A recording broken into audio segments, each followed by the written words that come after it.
Hey, welcome to another episode of Socially Profiled. I am your host, Slimmy Slim, alongside with my brother Adam Saleh. What is poppin'? Adam What's Saleh up? or Adam Saleh? Adam Saleh.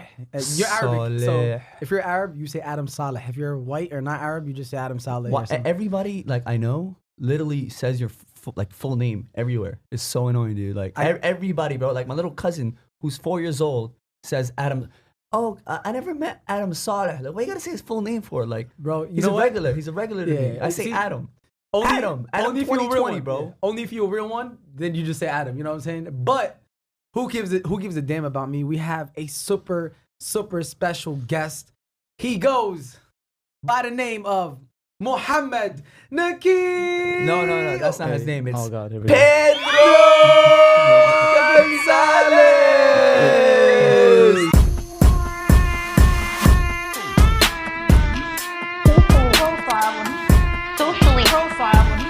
Socially profiled when he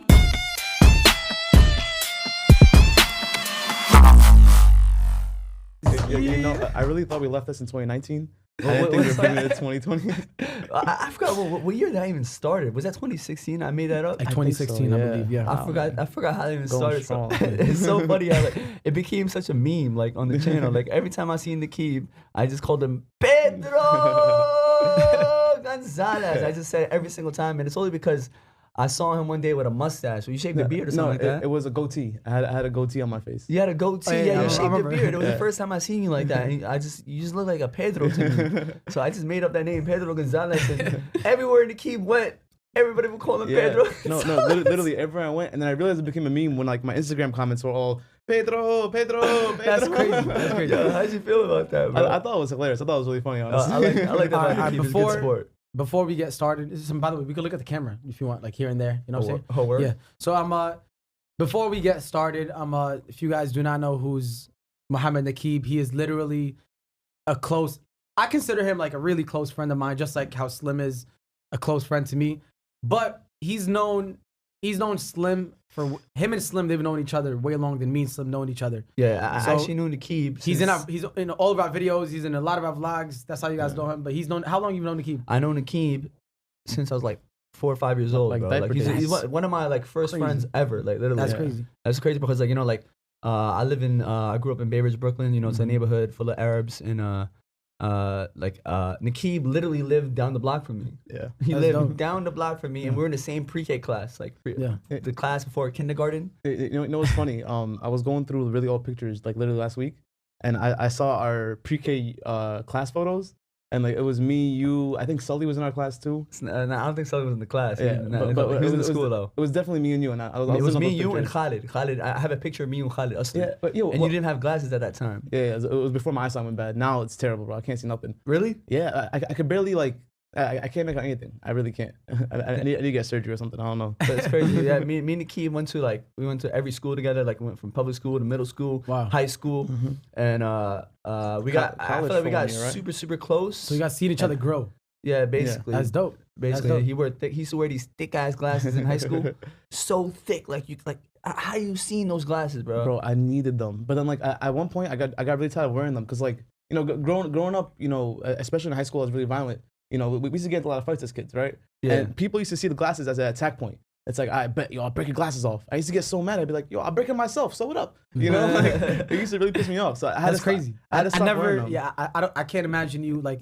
Obviously, Slim, he sees a whole different. Like you Yeah. guys grew up together, so he's seen you grow from a little kid to what you are now. I met you in 2012. No, 2014. 14, yeah. 2014, like a year after Slim. So I remember you when you already had a beard. The time you met him he was a member of Slimification. Yo, you know what's that's crazy? right. Slimification. I never knew. Yeah, I never knew that that he was. I've always thought it was just you and Khalid. No you and way. Khalid. Yeah, I Really? swear to God. I never. I've seen him in the videos and everything, but now that I think of it, it was Slim Mo. Yeah, Slim and that's then what it was. Mo. Yeah, that's what that's people don't know. Yeah. Slim and then Mo-fication. Yo, That's it's so right. weird. How the heck did you guys come up with that name? Yo, First of all, I it's have pretty no unique. idea. So I remember exactly how we came up with it. So like, I always wanted to start a YouTube channel. I was obsessed with YouTube at one point. Like I watched it more than I watched TV. You know, I used to I watched a bunch of YouTubers. I loved YouTube. I was so into the culture, bro. Like I kept up with every YouTuber. I subscribed to so many YouTube, like hundreds of YouTube I was subscribed to, and I used to watch it every single day. And so I wanted to start a YouTube channel, and I went to my brother Khaled. I was like, yo, Khaled was down to do it, and I also went up to Nakib because we used to hang out. We hung out a lot of time, like a lot in senior high school. A lot. And We had senior this, year, we had this business class together, and we used to go to class every single day, mad late. We're in the same department, the sales department. So like, it was like it was a dope class because like, I feel like it made our relationship much closer, especially with Wakas too, because Wakas was in that class too. So Shout out Wakas. He's gonna be on a podcast soon. You know what I'm saying? Shout out Wakas. So we were on the same class together, and whatever. So me and Nakib wanted to start a YouTube channel like when we started college, and the hardest part was thinking of a name. We wanted to do like Slimo. That was the we first just name, wanted Slimo. Oh, thank God, I didn't do that. Actually, what I wanted was Mo Slim, but he wouldn't let that rock. Yeah, it's most slim. That sounds mad. Tell me, good. you know what's crazy? I've never heard you guys talk about this story because I know it's a little tension. I know there was a little.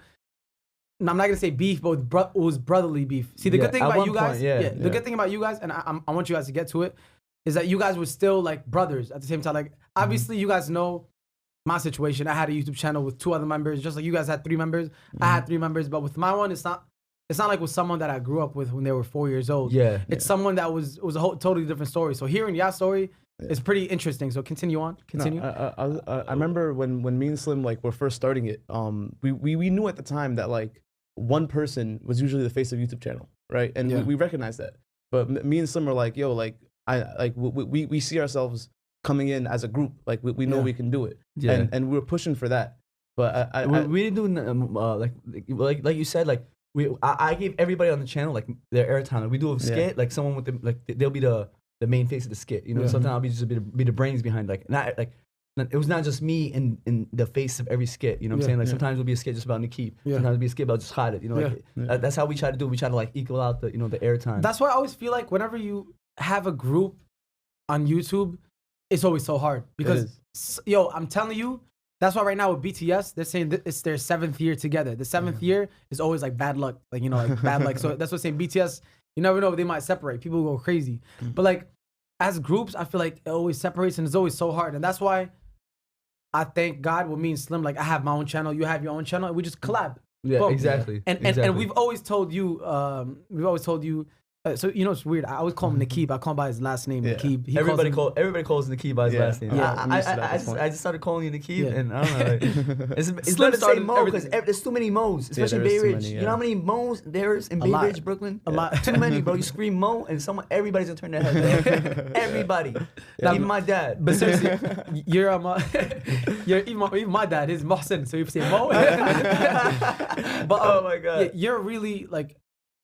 You're an interesting character to me. You're really nice. You're one of the nicest dudes that I know. I've never seen you like argue or get loud with anyone or violate unless you have to. You know what I'm saying? 'Cause you remember all the fights we had in Toronto. Yeah, that's and you got down because people were trying to. No one even knows about this fight in Toronto. We had a big fight in Toronto, and then you had to get down. You had to get down and fight. You know what I'm saying? But I've never seen you. I've always seen you nice, jolly, happy. So I'm glad you're on this podcast and we can get to know you a lot more. So when you guys started this, I'm asking you a question for both of you guys. When you guys started Slimification, who was like so you said you wanted who was the first one wanted to come up with a YouTube channel? Like with me, I was gonna do a YouTube channel myself, and then the other 2 members wanted to do themselves, but then we ended up doing it together. You wanted to do it yourself? I wanted to do a YouTube channel. I was the one that wanted to make a YouTube channel. So and then Khaled and him came in, or how did they come in the picture? I remember Slim approached me, right? We were just walking one night, and he approached me. He's like, "Yo, I really want to do YouTube," right? And it was just for him initially. And then like I told him, like at that point, I was really into YouTube culture too, right? I was watching so many different YouTubers, and I was like, "Yo, Slim, like I feel like I know so much about it. I know a lot of behind the scenes. I can help you out." And that's how it started. It started off as me just helping him out. But then as we started bouncing ideas off each other, we realized that like we could do so much better if we work together. Yeah, you know, and we actually made a sick team. Like I really like. I still look back at the skits we made together, and I really enjoyed them. Like, you guys made amazing skits. I remember watching it, and I was like, wow, like low budget skits. Like we didn't put no money. It wasn't low budget. It was high budget skills for like high budget. We had no money. Like to put in like most people make skits. They have all this money to support them for the skits. We had nothing. Like we're just young broke college kids trying to make people laugh. That's what we were, bro. And y'all did a really good job, because I remember watching it and I was like, well, it was so funny. It was so funny. Oh, my man. Thank you, bro. I loved the ideas you had. The just trust me, you know, like you guys had a lingo, you guys had a little plot twist. So I love that so much. Yeah. But what I don't love is how the fuck on earth, like, what the fuck happened? Like, cause I remember when I met Slim and I started getting cool with Slim, you were never there. You were never in the picture. I remember seeing you in the videos, but then you just vanished for like 2-3 years. And I'm not gonna lie, I know it's probably like a deep moment for you guys, but I don't remember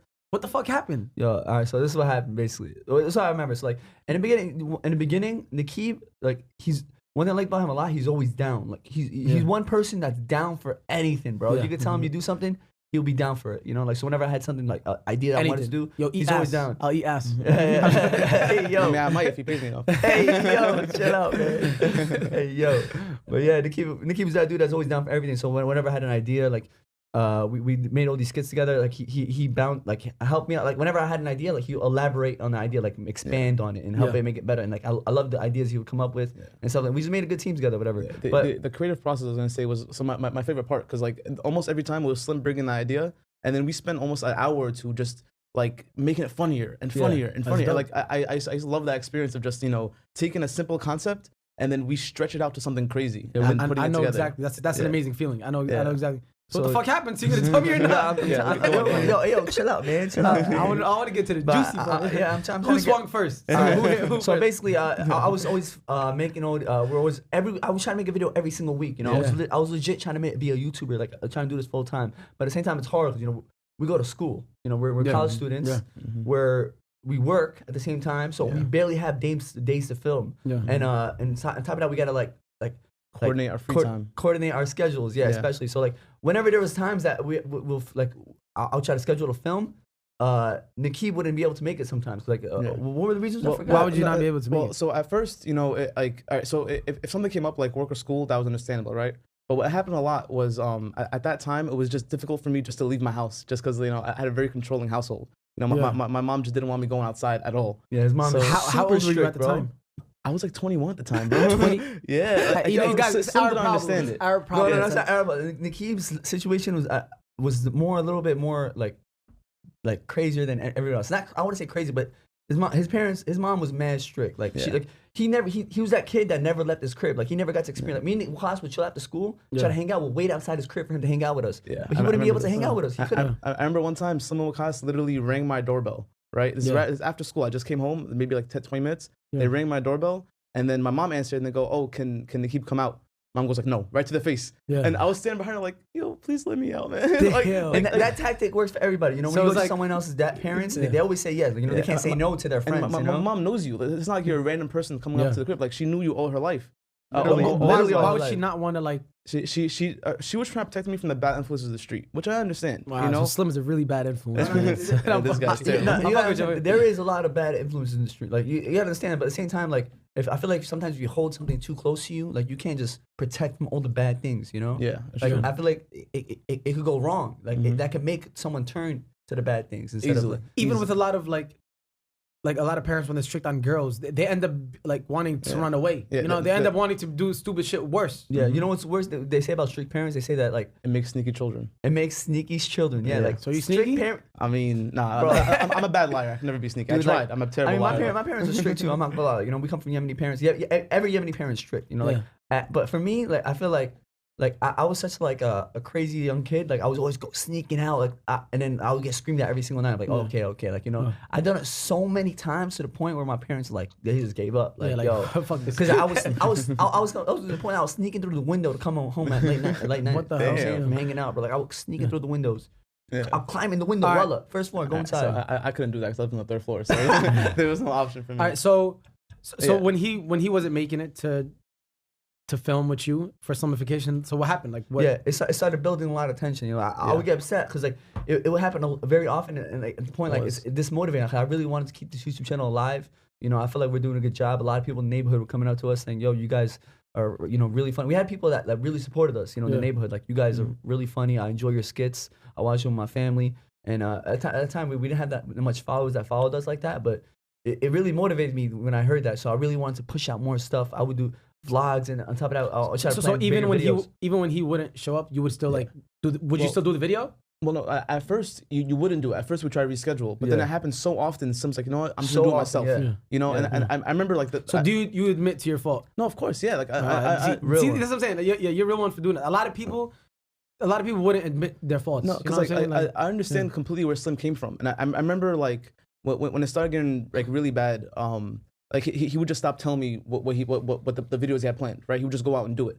Right, and then like so at first he would still hit me up and be like, "Yo, promote the video." Slim was always on top of me about that too. Like he had to be on top of me about that.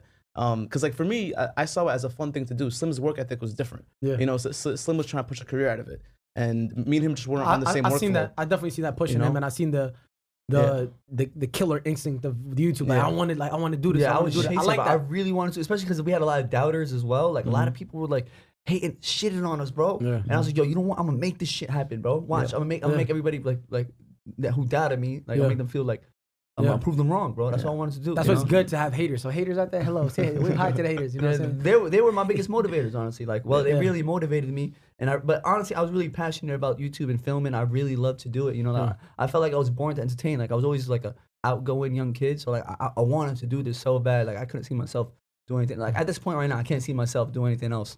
You know, besides like, you know, YouTubing, because that's all I know right now. But like. I really wanted to pursue something out of it, so I kept filming, and that's when around the time I met you too. You know, like I would link up with you and Shake, and we. So at the time then, we started linking up at that time when he was. At that time, yeah. And then what happened? What happened with Nakib? Because he just went m.i.a. So at the time Slim started linking up with you is when our tensions were at its highest. You know. Damn. So it's my fault. No, it's not your fault. But like, so I was like in the middle. Yeah. So I didn't know I was in the middle. Because I remember seeing him in the videos, and I thought maybe like. And Slim would never say anything about you. See, that's the good thing about Slim. He would never talk shit about you or nothing.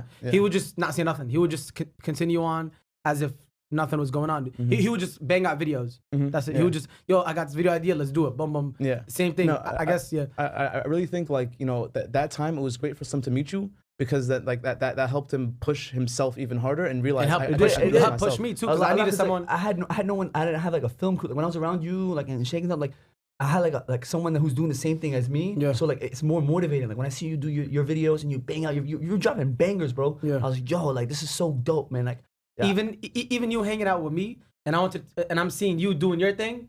I love seeing that around me. You know what I'm saying? Yeah. I always love seeing that around. So that pushed me also a lot. But I remember like, then all of a sudden 2 years later, Nakib showed up. How what the fuck happened? So, did you hit him up or what? Like during that time frame, like didn't speak to each other at all. We didn't speak to each other. No way. I regret it, honestly. Like I feel like crazy. it was one of the dumbest things. I forgot why. Like we had a little argument on text. You remember? I remember. Yeah, that conversation. Like I hate to admit it, but like it made me emotional. When was that?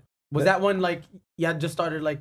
You know when it was? I remember it was right after the child abuse experiment on YouTube. Oh wow! It was right after that because that was viral too. Yeah, it was the first video that you did without involving me at all. You didn't tell me that you were going out to do it. I didn't even know what the video was. I just saw upload. I was like, and so I hit you up. I'm like, come on, bro, you're not even gonna like let me know what's going on. And then from there, me and him had a conversation, and like it was a hard conversation because like we were clashing, but like it was Slim's work ethic. You know, he wanted one thing, and he like looking at it back now, like it was the best move for you. You know, and I understand it, but like I think Slim felt like he had to completely cut me off at the time. Maybe I don't know. I feel like I should have never cut you off, man. I feel like I guess I was just like so focused on making videos. That's my main focus. Like it makes sense. Like a lot of my old like a lot of people I used to hang out with them every day before I hung out with you, Adam. Like I was hanging out all the time. Like I cut they see it as I cut them off too, but I didn't cut them off. Like I just shifted my foot like 100% focus into YouTube. Like I put my whole energy into YouTube. Like legit. Like all I did was watch YouTube. Film YouTube, like I breathed YouTube, and I'm gonna be honest because I remember when Slim like shifted off and started doing his own thing. He would never like if he cut you guys off, would be different. He'll cut you guys off and like talk shit or something. But he would never. One thing about him, he would always tell me like about you, yo, Nakib, yo, my boy Isam, yo, oh, my boy Wakas, my boy, like, he always mentioned like memories. And in my head, I'm like, I never met any of them. I never met any of them. But to the public, to the world, to YouTube, people would see me and Slim. Yeah. So everyone is like, oh, slide him. Yeah, he's my best friend. But like, what people don't know is that Slim knows you way before he knew me. Slim knows Wakas way before he knew me. Slim knows Isam way before he knew me. He knew all you guys. So I feel like that 1.5 or 2 years that he didn't speak to you guys, it was mainly him just working his ass off. Yeah, that's what it was. It was like him getting sent, yo, I'm going to the army. I'm going to go bang on a bunch of videos. Yeah. And then, but something in him. The way I see it, it's like YouTube boot camp. That's what YouTube boot camp. That's what it was, YouTube boot camp. It makes sense. I feel bad though, because like, I feel like I should have Why didn't you, I was just about to say that. Why didn't you like text them or say anything? Don't you think I'm sorry to put you on the spot, but don't you think they would have thought like, what the damn, that's fucked up? You know what's crazy? How do you think they felt? Yeah. I'm asking you the question. The next. Why didn't you like at least maybe hit them up or something like? Yo, it's honestly, man, like, I don't know. I was just so focused on YouTube, bro, and just like every day we used to link up in the city. Remember, every single day I was with y'all every day. Every day. Literally every day. There's not one day I didn't see. I stopped being in Brooklyn. I said, you know, when I was in Brooklyn, I see all these guys all the time. But like, I stopped hanging out in Brooklyn, so I stopped seeing everybody that I usually see on. You didn't even see them when you were walking like around the streets. No, rarely. Because I know in Bay Ridge, anywhere you walk, you see the Ak and the Black. You see everyone, Crazy Joe. You see everyone when you're there. I see. So you did not see Nakib? Nah, it just didn't happen. Oh, well, he was at home, stuck at home. Or he would go to City College, you know, like he'd go to school. Around that time, I was also finally hitting my rebellion stage, you know. So I dated that Spanish girl. Yeah. My first sex.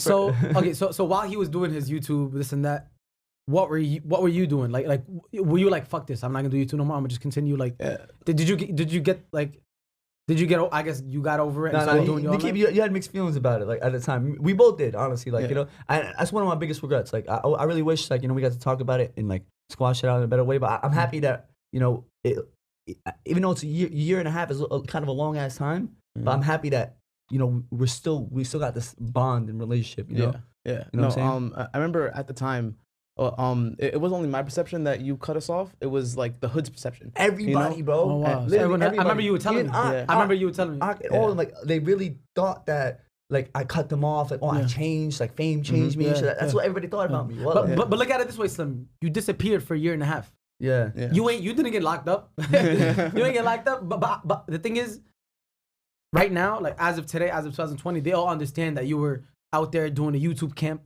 But at the time, they were just like, you know, like it was a lot of shit talk going on too. Yeah, people will always feel like that. If you just vanish, people will always feel like that's the first feeling they're gonna have. That's a fact. They're gonna feel emotional. They're gonna feel this and that. That's why I feel like in life, time will tell. After like 5 years, then you're like, oh wow, that's why.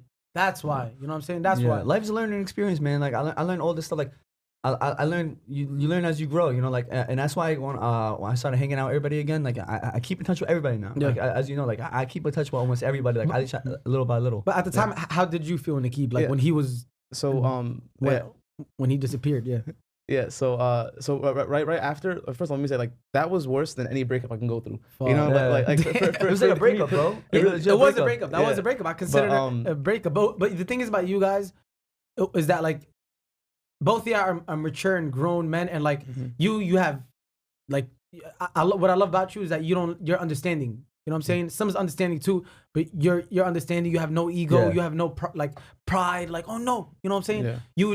You're understanding, which I love about both of you guys, and that's what Slim understands about you too. I remember at the time, you know, like I vented to a couple of my really close friends at the time, right? And to this day, Slim, so some of the people that you know, I'm not gonna drop any names, hate you to this day. Wow, I know your ex did, definitely. Yeah, because every time I seen her, the Spanish girl, you met her once. I met her once. She hates Slim. She hated me, bro. Why? It's only because they saw how hurt I was from it, and I vented to them. But like I was never that way. Anytime they like I you know, I would talk about you, they'd be like, oh fuck that guy. And I'll be like nah, like I understand where he's coming from. You know, like that's crazy. I never knew about this. Even then, I was still defending Slim's name, even though like me and him weren't talking. Yeah. And then like, you know, I still had a passion for the creative side. So like all I was doing at that time was going through college and trying to find somewhere where I could put this passion to use. Yeah. And then do you remember what brought me and you back together? Why we finally started talking? I forgot, honestly. Anime. It was anime. No way. I love anime. I remember like after a year and a half of not talking, I think Comic-Con was coming up. And I'm not sure if I hit up you or you hit me up, but one of us hit each other up. And I remember the conversation was so awkward, right? But you can tell on both sides, both of us were trying to just reconnect. And like for me personally, all my friends know this. Like if I have a genuine friendship with someone and I start looking at them like a brother, like I can't let that go.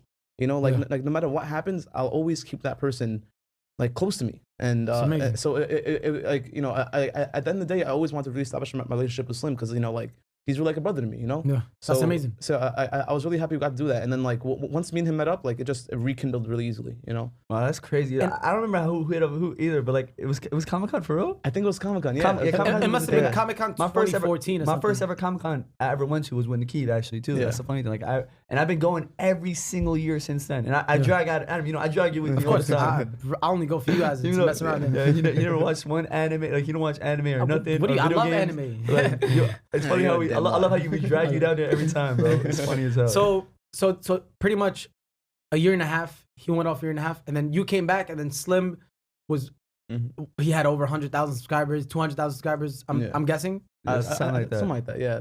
So you met, so then you just met him, you met famous Slim after that. Yeah. But was he the same Slim, or was he was still the same exact person. Thank you. A lot of people think I changed, but I'm the same dude. Like if you have a conversation with me, I feel like I'm the same dude. I never changed. You are the same dude. We're gonna get to it because right now we started off in the year 2012 when y'all started, and then now we're at like 2014. That's all about these podcasts. It gets crazier and crazier. Yeah. So, because I remember I used to always show Slim every day, so I know who he hangs out with.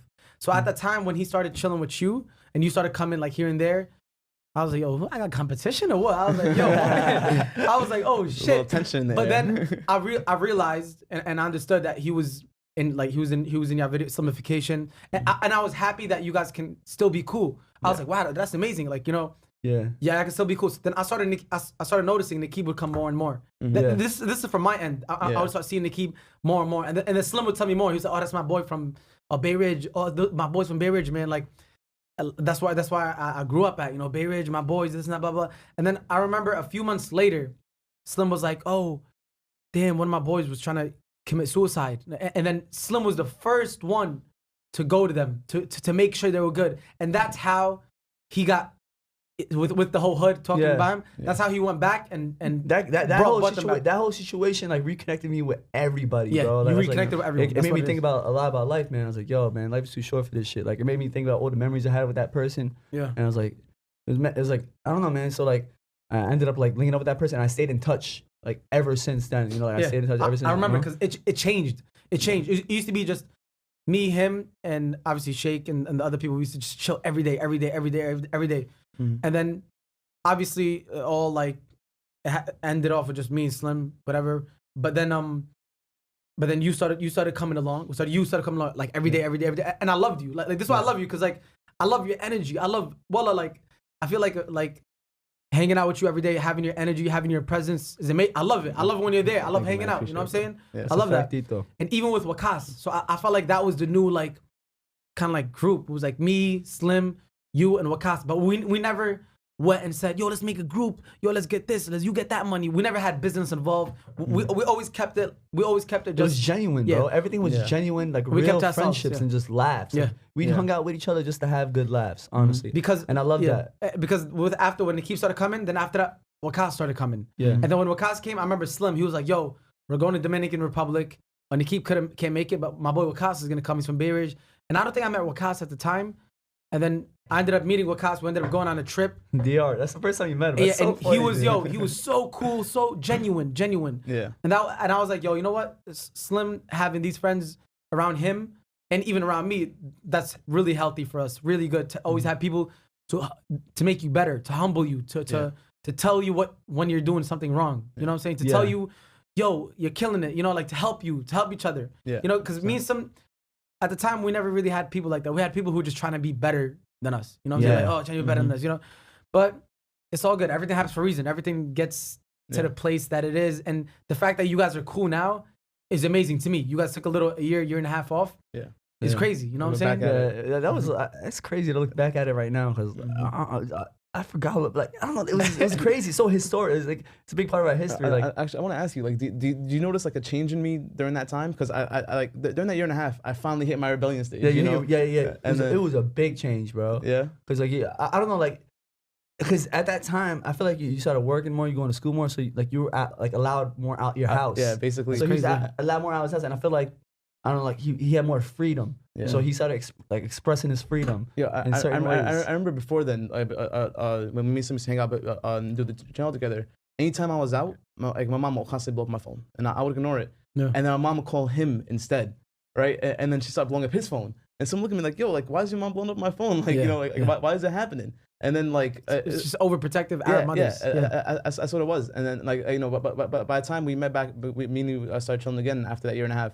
Like, that wasn't happening no more. So like I feel like that's a big thing, because like it creates awkwardness when like I think someone else's mom is constantly blowing up every time you hang out. Every time you hang out, imagine I think all the young Arab ladies could relate. Yeah. I feel like only women go through that shit. Like, my mom blows up my sister's phone all the time. My sisters, men go through that too. But the thing is, they start giving up on us. Yeah, they give up on us. My parents had a phase early. I had a crazy phase. I had a phase too, where like my mom was like, she would wait for me till I get home. She would call me nonstop, and it's like a phase. It's literally a phase.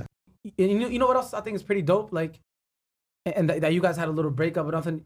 Slim never mentioned like, like, like to the public, like y'all broke up or nothing. Like, y'all kept it as if y'all were still together. Which I really love, because no one had to know that bullshit. Well, now in socially profiled, they know, because it was pretty cool that they can know that you guys had a year or two off and then came back together and being closer friends than ever. You know what I'm saying? Which is really dope. During that break, like as you said, like I never like met, like I was just so focused on like building my YouTube channel and like building a name for myself. I never like talk shit about no one, but everybody I knew, like, who I cut off, like, were like saying all these bad things about me, saying like, oh, like he changed his mind. Like, even Nakib, like you were going up to other people like around in the neighborhood too. Like I think you were having like certain talks, and I would hear that too, and it would hurt me too. Like, oh, I'm like, wow, like people like, and it kind of like, that's what I feel like that in that time frame we didn't talk as much. Who was like, I instead of like trying to fix the problem, you had a responsibility. You had a responsibility. You had to go. I remember you going back. You were like, yo, I'm gonna go back. I'm gonna go to Bay Ridge. You reconnected with everyone. I remember you. And then what's even crazier is that you told me, Slim. You were like, yo, Adam, come with me to Bay Ridge to meet all my friends. I'm like, holy shit, I'm about to get jumped right now. I'm like, a lot of people that hate you for dragging Slim away. Because I felt like I was to blame, Slim. Yeah. I felt like I was to blame. I'm with you every day, so like, motherfucker left us in the hood while he's with Adam in fucking London performing at a sold out crowd or some shit. Like, we was during that time frame too. We was on tour constantly. Think about that. We was touring the world. So imagine all my friends seeing that shit. They just see me in different parts of the world, like on Instagram and shit. Like, it's good you went back, Slim, because if you didn't, because there'll be haters right now. There'll be haters. The fact that you went back and you got cool with them and you still are till this day. The fact that you came back till this day is they're gonna always show you love forever. You need your hood to support you. So. Yeah, hell yeah, of course, man. You need your hood to support you. Everybody like the same way, like everybody I grew up with, everyone went to school with. I feel like I'm the same way. Like if they see me, like I'm the same person. I still have that same love for them. But some people, some of them are like turned to haters without me even knowing. It's crazy. It'd be like that. And I noticed that during the whole like the Delta incident, 2016. Like people, I imagine people I would like see in the streets every day. And I'll give him a hug, like, yo, what up, bro? What's up, bro? I give him a hug, a pat in the back every day when I see like these type of people.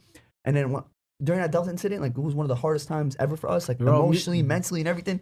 I see these people tweeting about us, talking shit. I was like, wow. Like, me and Slim, if you guys do not know, me and Slim had to get an Airbnb in our own city to hide for 2 weeks.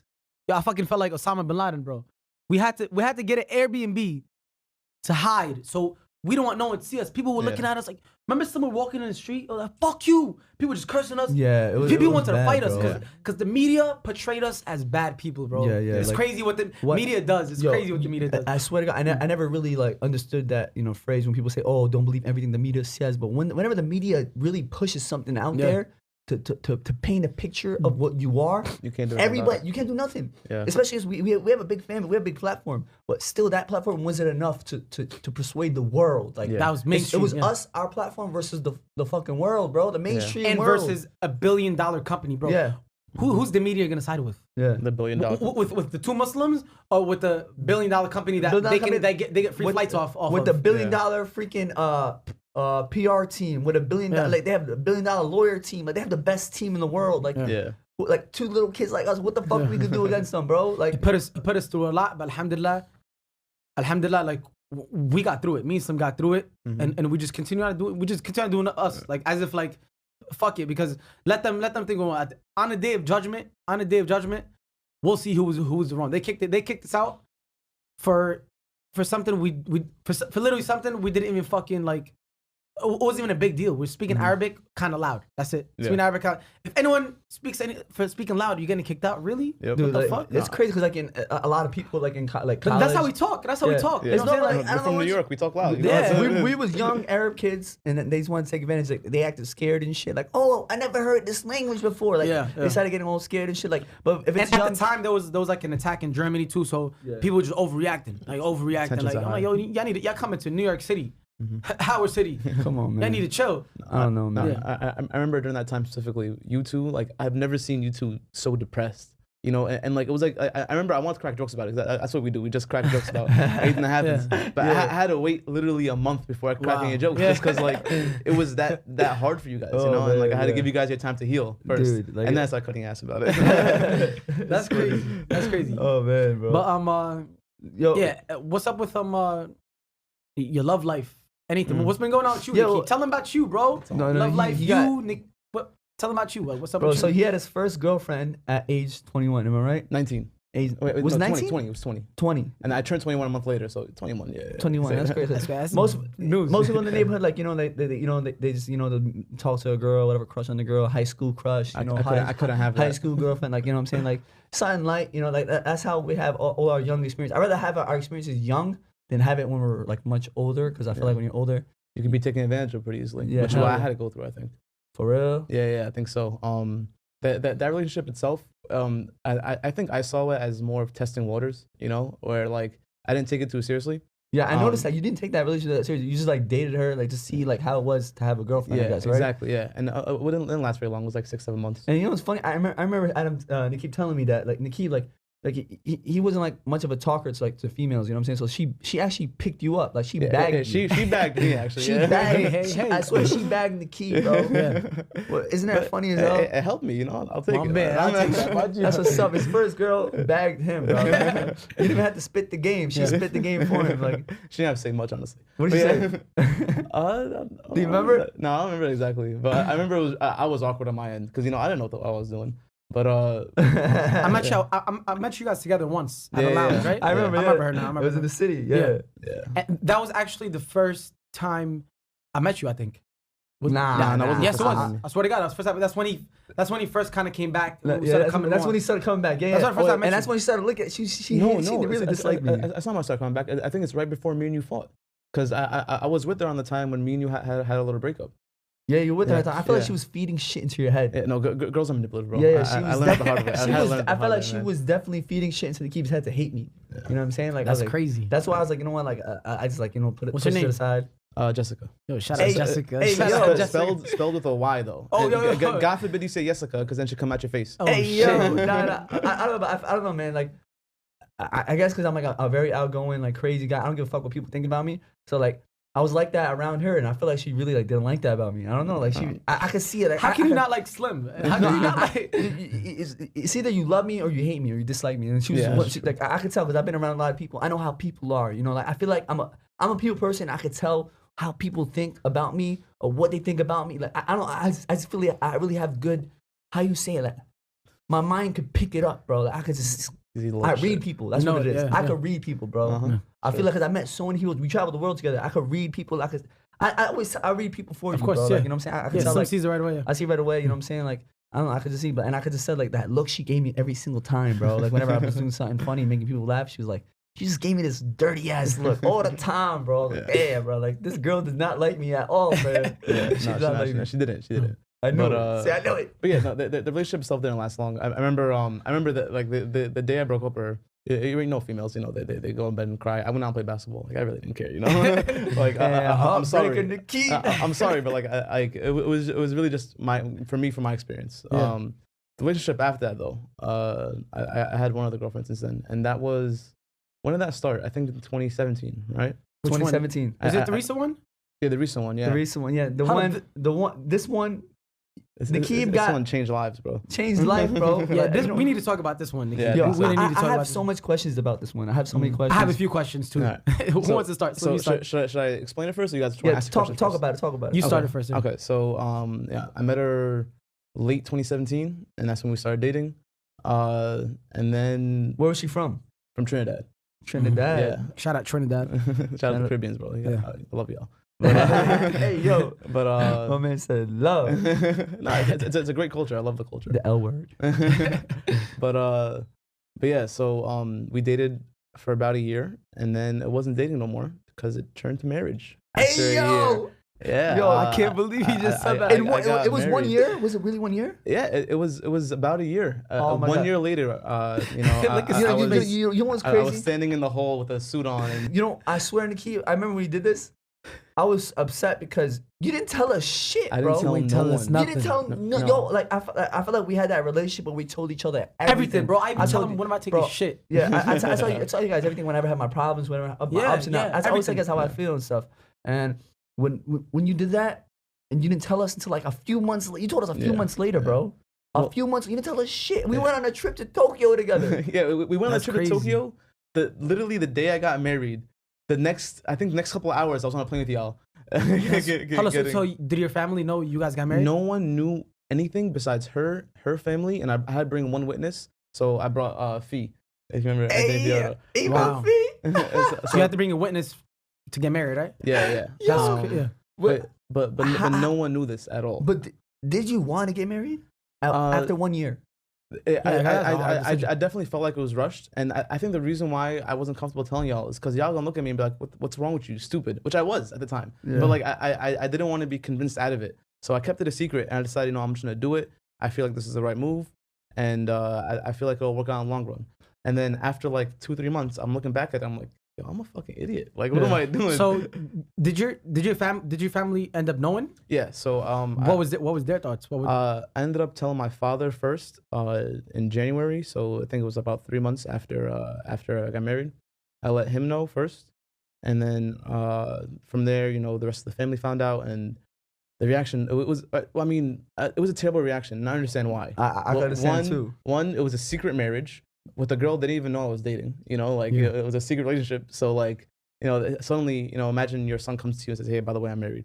You know, like Of course, you're gonna be shocked. And Is she two, Muslim too? No, she's not Muslim. That's another thing. She's yeah. Christian. But you know, in Islam they allow, you know, you to marry a Christian person. Yeah, but like Yemenis convincing don't. your family that So- is another task. so you know? you can a guy can marry a Muslim guy. You can marry a Christian girl, a Jewish girl. yeah, You know, anything from Ahl al-Book that you can Yeah, marry. But exactly. a Muslim girl can't marry a Christian guy or a Jewish guy or any other guy. Let me tell you something about Yemeni marriage code, okay? There's two things that are really impossible. If she's not Yemeni, it's pretty much impossible. Like you Yeah. can't marry outside the culture. On top of that, if she's not That's even what Muslim, you and Sophia, yeah. it was a little mission. Yeah. You know? It was that was a mega mission, and we're gonna talk about that on another In another podcast. We're gonna talk that. So We're gonna talk about that. But yo, that there's culture difference, which is really hard for Yemenis. If it's different culture, bro, it's so hard. Yeah. And then there's religion. So Yeah. that's two things: religion and culture. Yeah. And both of them are different. Yeah, I So struck that out makes on it- both. Bro, so you gotta think about it. That's a full court jump shot. For me, it's culture. It's just culture. It's She's a half Muslim court end of the day. jump So it's like a half court jump shot, and I swish that shit. Cuff, you know what I'm saying? No backboard or net. Yeah, but it wasn't easy. You know what I'm saying? Sometimes I had a lot of defenders. You know what I'm saying? There's a lot of people playing defense on me. I banked it in defense. That's just a weird analogy. I like that. Yeah, Nakib, you taking a full court jump Yeah. shot. But eyes closed, what was man. Trinidad and Christian. Yeah. You know? Eyes So closed, man. what was your family's main issue? Well, you know, I would say the shock that I was married. Yeah. 2, that she was a Christian, and 3, like the biggest thing I think was that she was black. You know, there is colorism in so many different races, and it exists within You know what's Arab crazy? culture too. Yeah, you know, what's crazy? That's what I really dislike with some Arab cultures. I remember even one of my cousins. One of my cousins. I never spoke about this ever, but one of my cousins, she was on the low, like dating a black Muslim, Okay. Muslim. Yeah. And when her family found out, they went crazy because he was black. Like, what the fuck? Yeah. Yeah, Really? It'd be like that, bro. It's actually Yeah, but like, what the like, yo, it's it's crazy. fucking 2020.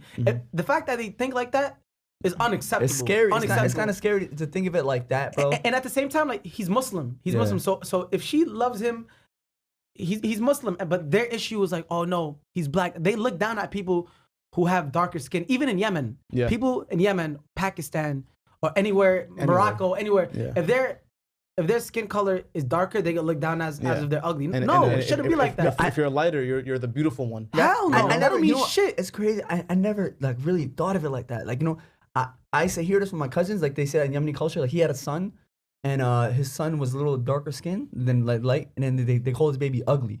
I was like, what? I'm like, why? I mean, he's mad cute. See, nah, like, if he's not light, he's ugly. I'm like, what? Like, I'm like, I was thinking about it, and then as I grew older, I realized like about the colorism, like, and how people are so like whenever the darker the person is, they see him as ugly, which is crazy, bro. And it's so bad because if they do this in front of like little kids gonna start thinking it's fucking normal. They're gonna start thinking it's normal. Like, that's crazy. That's really crazy. Like, that's absurd, man. Like, but what happened? What did they? Yeah. So you know, did they go crazy? Did they, like, what the fuck you doing? I mean, like, they really went crazy, and then ended up becoming like. Did you tell them like, yo, you loved her? Yeah, no, I did. I mean, I wouldn't have married her if I didn't think I loved her. Yeah, but did you tell them like, yo, you loved her? I did, and you know, they got more upset. You don't think a year, just 1 year is not enough to make a decision like that? That's a life decision, bro. It was really short. Decision. That's my concern. Like, I don't care if like she's like, you know, different religion or, you know, different you know, if she's black, whatever. The main thing is like it doesn't take 1 year to make a life decision like that, bro. That's your whole life. Yeah. No, like I really wish I could sit here and be like, and she didn't meet your family. She didn't meet your family, right? She met you guys once. I think that was it. And like, you know, like, she didn't meet my family. I met her a few times. A few times. Yeah. Okay. And she was really sweet, like really, really sweet. And it don't matter where she's from, you know, like. Yeah. I'm with you. I like black girls too. You know what I'm saying? Like, I love black girls. And let's just say we going to ATL soon. Hey, yo. You know what I'm saying? So we gonna be chilling over there. Oh man, I forgot what to say. I had something on my train of thought. My bad. I'm sorry, I cut you off. But no, I'll say that, you know, with my family, like, they weren't happy about it, and then it ended up resulting in, it's like, all right, well, if you really want this, then go off and have it. But we want nothing to do with you. And wow, so they're trying to fucking. The guilt card. Yeah. And they're like, trying to play. I feel like they would never actually drop you, but they're just trying to manipulate your mind. Yeah, to play the guilt card. Like, it's either us or her. Yeah, but I really believed at the time because like I saw the hurt on their face. You know, like they were saying it and they believed what they were saying. But you know what's fucked up? Because I remember you were going through crazy at that time. It's so fucked up because they're not accepting her because of. They're not accepting her, and they're telling you to choose, and then you were in the middle, and then you finally started telling me, Slim, and Wakas, and they were like, yo, bro, why didn't you tell us before? It was. You even wanted to run away and to move out to a home alone with her. You know what I'm saying? That's crazy. And I that wasn't just telling shows you guys any of that. And I'm just saying that because that's just like something like that Arab families, the older generation, need to know. Like, it can get to someone. You know, you're gonna cause, if you be that, like, you know, that controlling. Sometimes it can get them to just, oh, fuck this shit. I don't want to see them ever again. Yeah, exactly. You know, I know Yemeni people, especially Yemeni, because the Yemeni culture. Man, I love Yemeni people. I'm sorry, we're Yemeni. I know. I love Yemeni culture, but the culture is a little backwards. I'll say a little backwards, a little fucking stupid. Some things I'll say is stupid. A little fucking just stupid, just a little fucking stupid. Bro. Fucking stupid. Yeah. And I know a cousin who literally like just dipped. Like literally dipped, came back like 8 years later, like, oh, what's up? You know, that lost 8 years of seeing them, of them growing together. You know, they could have lost you, man. Yeah, it was close to that. You know what? This is why Yemenis don't really accept anyone outside their culture or religion. Let me tell you why. Because they feel like there's a higher divorce rate if you don't marry someone within the culture. Like, if you marry someone you're related to, like in the family, within the family name, too, they want that. Yeah. Whenever there's a problem, that's bullshit. It could be solved within the family. That's bullshit. That's how this is how Yemenis think. Yeah. I'm telling you exactly how they think. Mm-hmm. They can solve it within the family. Yeah. I've seen so many divorces. With people, and they're cousins. They're cousins, bro. There's a lot of divorces like that. You know, like arranged marriage doesn't always work. Works out better. My mom told me this herself. Like, you know, she was trying to set me up with her sister's kid. So my first cousin. Bro, we all been there. My dad chose me up with his brother's daughter. But hey yo, chill out. Yeah. That's crazy. And like, Do they not know? Like, we have a life too. Like, it's not gonna work out, man. Yeah. Like, it's not gonna work out. Yeah, You can't just difficult. force like. You can't choose the person you're sleeping with every day for the rest of your life and having kids with and starting this whole life and adventure together with. All because she'll be nice to you. You guarantee Not someone even will just be that, nice to you. yeah. That's how my mom sees it. She sees it as, oh, she's my niece. So anything happens, I can just go to her mom and talk to her, and we're cool. I'll go to my sister and talk to her. You know, like, Bro, to me, that's like the way they see it. That's like marrying someone that was like a close family member. It's just weird. Yeah, That's just weird. I can't do that. But I mean, there's been successful marriages. Arranged marriage isn't bad. A lot of people see arranged marriage as it's like a bad thing or it's forced.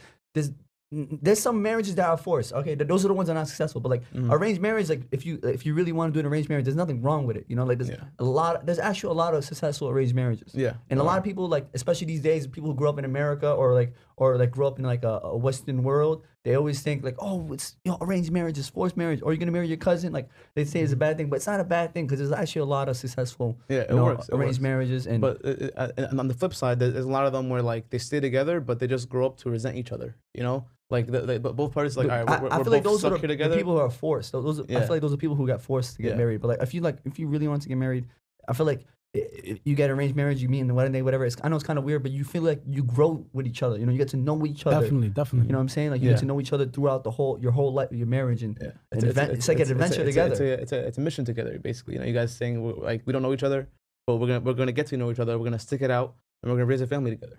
You know, and it works. So with you right now with this girl from Trinidad, are you still married to her?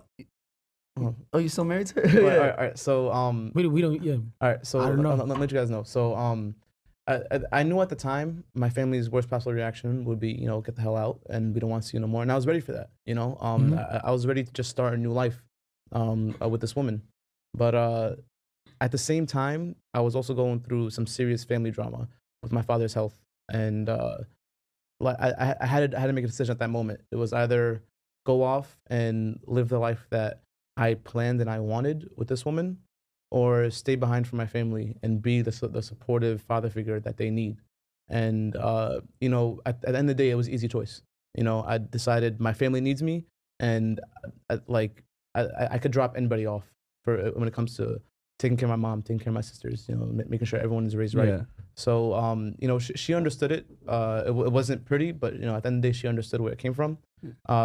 And yeah, I decided I need to be there for my family. Yeah, it's crazy because like the time, I feel like the timing of the relationship too was like, it was the worst timing. Yeah. On top of that, you kept that as a secret. Like no one, like, let me tell you something. I met this girl twice. The first time I met her was with all you. We met her one time. I forgot where was we hung out in Coney Island, I think. Oh, Coney Island. We all hung out together. I had Sophia with me. You had Kaz with you. It was like a quadruple date. You were with Kaz. He had his date, and I was with Sophia.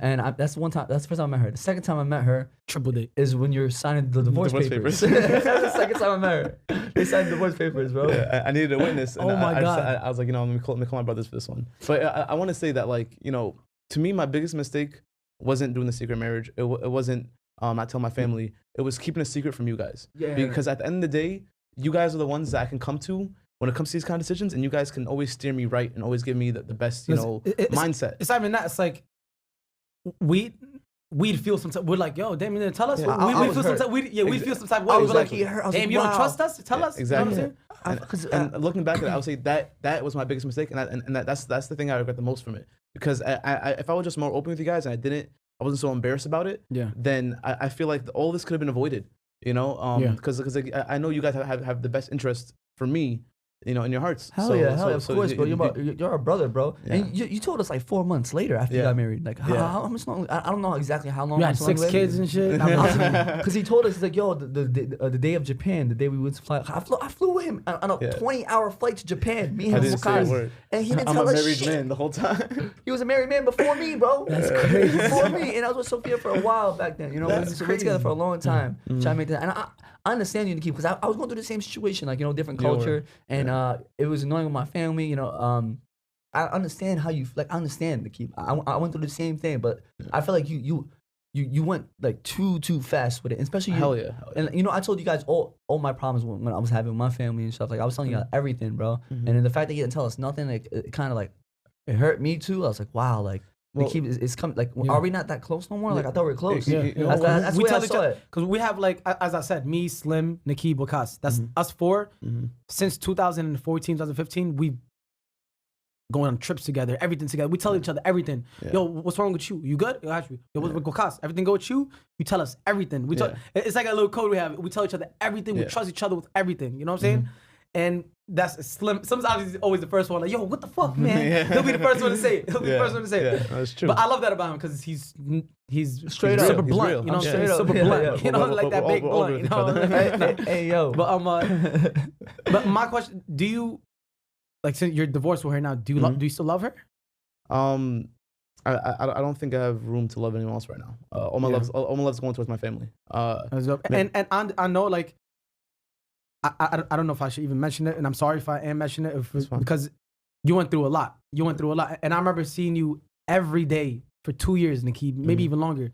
Every day, you would sleep in the hospital with your dad. Yeah. Allah yarhamah. And I'm pretty sure a lot of viewers know because it was online, my Instagram, your Instagram. Yeah. And he was seriously one of the most nicest guys, ever. Like, is there any message you can give to, like, people? Because I have another friend of mine who his dad also passed away. But do you have any message to people who their fathers passed away? How can you help them to stay strong? How can you help them, like, to continue their life, to continue ongoing, it was such a tough time for me, and losing him, it's never easy. He's literally been on my mind every single day since he passed away. Like, that's not something that leaves, and it'll always be there.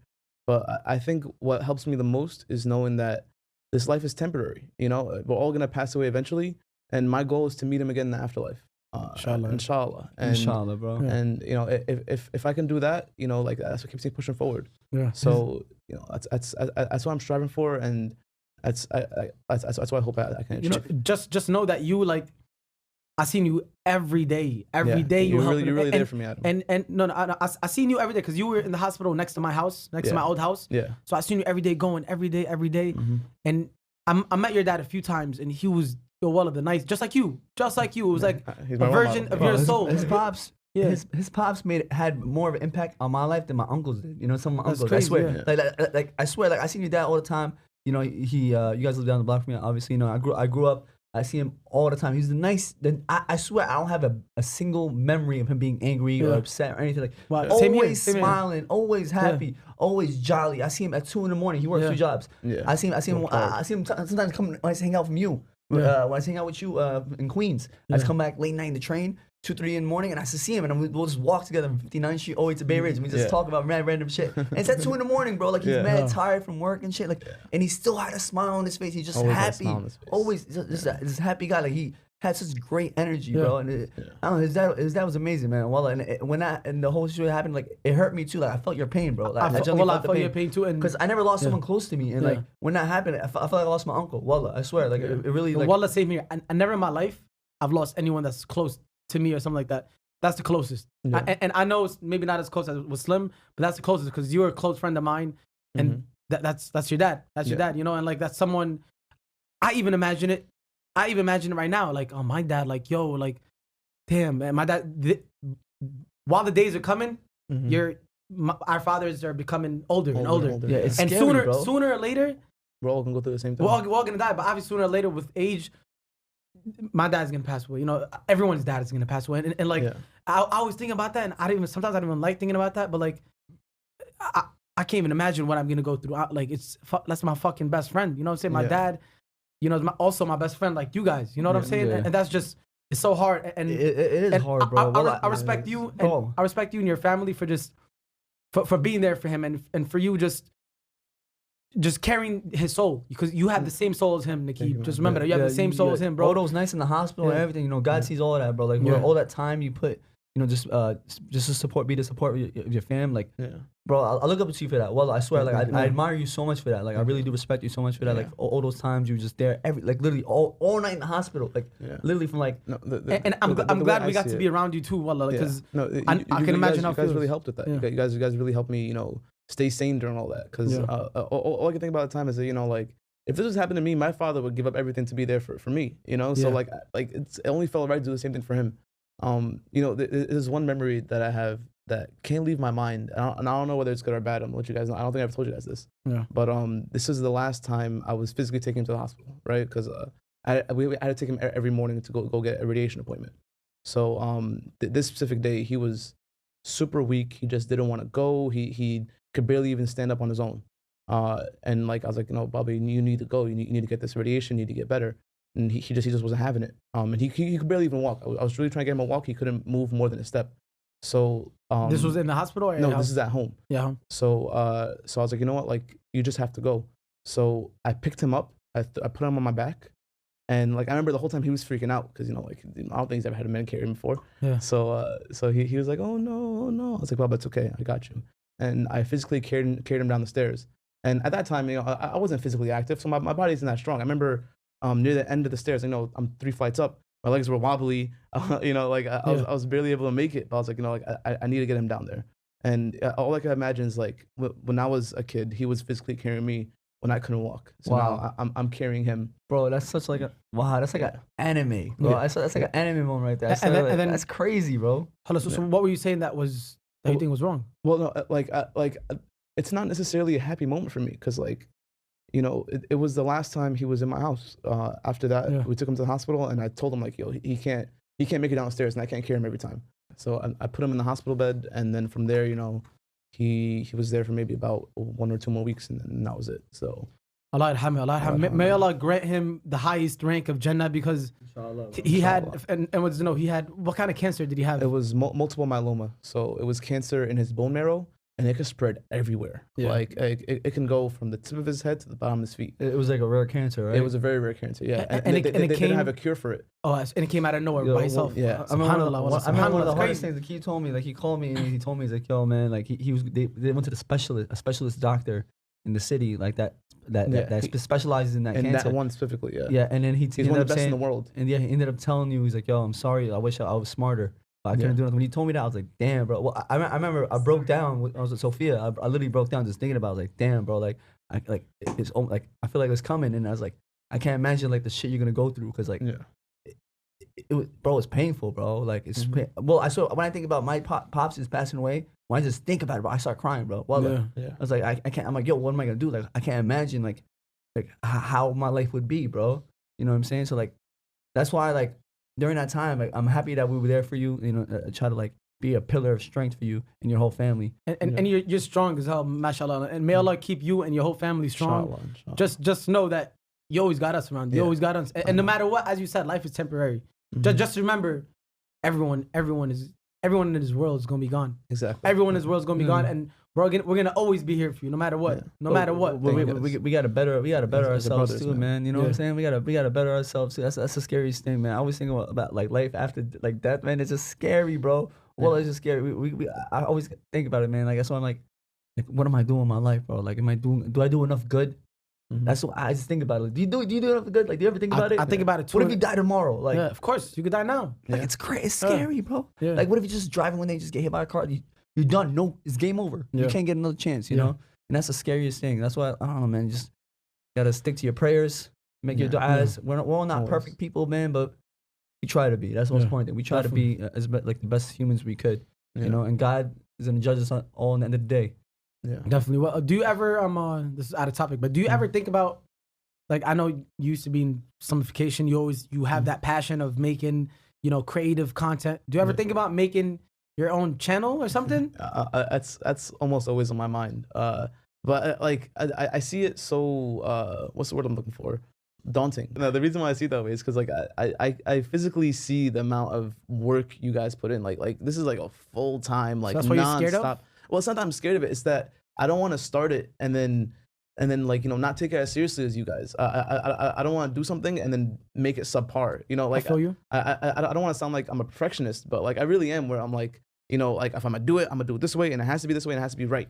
And I don't want to start it and then trail off and then be like the guy that's like, oh yeah, you tried it and you failed at it. Nah, if you ever do like decide to do it, like, I feel like you should honestly. But if you decide, I feel like you should rack up a bunch of videos, like film a bunch of videos, have them all ready for release. Just like how we're doing this podcast right now. Yeah, we're doing 10 episodes. We have so many episodes already recorded, but we're just saving it for like a proper release time. So and then after that, you have your videos ready. and then you release them weekly, and then just keep going from there. Yeah, and just know like. Me and Slim are here to help you out whenever the fuck you want. Of course. Whenever. I always tell him all the time, I was like, yo, he had 2 viral TikToks. I'm like, yo, take advantage of that, bro. Take advantage. I think fueling the fire. Sooner or later, I think you should, no matter when it is, bro, is better late than never. You're still young as hell. How old are you now? 25. Yeah, if they don't know, you're 25 years young. You're 25 years young, bro. That's young as hell. Yeah, you're right. That's young as hell. I'm not like when I was younger, man. I used to think like when I was 25 years old, I had like 3 kids. Nah, I thought by age 20, when I was like 17, I was like, yo, by age 21, I'm gonna be married. By age 24, I'm gonna have 3 kids. Like, I don't know, like, I guess it's a Yemeni mindset because like Yemenis get married very, very young. Like a 17, lot of Yemenis. 16. Yo, your brother Abe got married at age 18, bro. 18, yeah. Yeah. When did he have Rima? 19? 19, yeah. Wow. Hey, what else a guess? Yeah, 19, yeah. Wow, that's crazy. I didn't think about it, but it's cool. Yemeni culture. That's what it is. But it's honestly cool. Like, I really wish I always wanted to be young and like raise my kid. Like, look at Abe. He's chilling with like Rima, but at the same time, Ali. But at the same time, it's a responsibility. He comes to me on the low. He's like, don't get married unless you like. He comes to me on the low. Trust me. It's true though. Like, at the same time, like if you, especially like something like what you do, like you have your like your career to focus on. You want to build that career. If you have kids and you get married, it's a whole different focus you gotta focus on too. Like it takes a lot of attention. Especially marriage. Like I'm a married man now. Like I have to be responsibilities. Be mad responsible, bro. It's a lot of responsibilities. I only had it for like 4 or 5 months. It was tough. It wasn't a long time. But it was really tough. Do you have to do the dishes, bro? You don't gotta do the dishes. Yeah, I've done the dishes, bro. It's not fun. You've seen the change in me as a married man, bro. I've seen you wash dishes, but you don't know how to wash dishes for shit. So. Yeah, I can, but at least I try, man, because my wife be tripping sometimes. Whatever, like I'm a little messy and shit. She don't like that. You saw how messy I used to be, but now at least I try not to be as messy. Even though I'm not still good, but I still try not to be. No, I'll give you so much props. I've known you all my life, and the most shocking thing I ever seen you do was get up from chilling and start picking up trash off the table on the ground. Yeah. I was like, yo, Slim's doing this? Like, I've never seen it ever. Yo, Sophia, you gotta hear this shit. You really gotta hear this, because she maybe the next episode. She still screams at me, bro. She still violates me, bro. She's like, yo, you're so messy. I'm like, come on, man. Definitely, what I think is cool about our like little group that we have, me, Slim, you, Wakas, Sophia, my nephew Yusuf, Khalid. Look, you see, we're 7 people. I don't know if Slim got a YouTube channel. I got a YouTube channel. Sophia got a YouTube channel. Wakas is representing the Pakistanis. Khalid got a YouTube channel. My nephew Yusuf got a YouTube channel. You're the only one. Yeah, you're literally the only person that's been in the circle for such a long time and never made a YouTube channel. And you've been on YouTube for the longest. You've been on Simplification, bro. Yeah. I have experience with it. It could be like a have you heard of Vlog Squad? Yeah. Vlog Squad, like, David Dobrik and his whole crew. We could be that Middle Eastern Vlog Squad, you know what I'm saying? And from New York. From New York, with your creativity, with his creativity, my creativity, we bring it together. I think it'll be dope. So I think definitely in the future, you should definitely think about having a YouTube channel. All of us would subscribe to you. Let's just say 2020 might happen, bro. Inshallah. That's a fact. Inshallah. Yeah, man. And if anything, you always got to support 100%. All right, guys, man. It's been a fun little podcast episode here on Socially Profile. We talked about a lot of like controversial things, man. But I'm happy to have you, Nakib. I feel like a lot of personal stuff too. Yeah, it's a really good episode. I feel like we talked about a lot of things, like that we never really talked about, especially with the whole simplification thing, especially with the interracial, like the marriage that we had. Like, definitely. Like, there's a lot of things that. And I'm glad people can. Really, I want people to like know about this and like to learn from this. Like because this is a new generation, and we need to not move backwards. 100%, you know what I'm saying? We need to keep moving forward. That is a factito. Keeping it real. You know what I'm saying? Keeping it real. Keep it 100. Keep 100. Always keeping it 100. You heard? You heard, man. But honestly, Nakib, it was a pleasure having you. Thank you for coming on, and thank you. Thanks for like sharing like everything that you did with that was personal to you, and being open about everything. We appreciate it, man. And thanks for like talking about the whole like the our past and stuff. I know we learned from it, and I'm happy that we still have this amazing bond that'll be never unbreakable. 100% never unbreakable, bro. We love you. Love you guys too. Definitely, yeah. Well, hopefully we see Nakib's YouTube channel soon. Stay tuned for that. You know what I'm saying? Y'all can follow him on the gram for now at. What's your Instagram? Nakeeb, Monakeeb. My man. That's everything. So follow me everywhere. Everywhere. TikTok. He posts once a month on Instagram, but it's fire posts once a month. Yeah, you should definitely post be a more more. Active, bro. Be more active. Be more active, Nakib. Yeah. Sim's been telling me that since 2012. Well, so maybe it's about time. It's a new decade.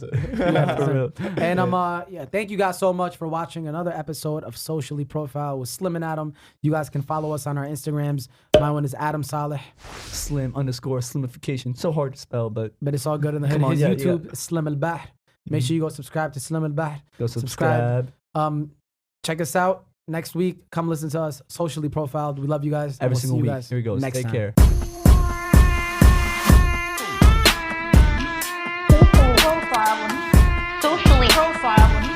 Socially profile when he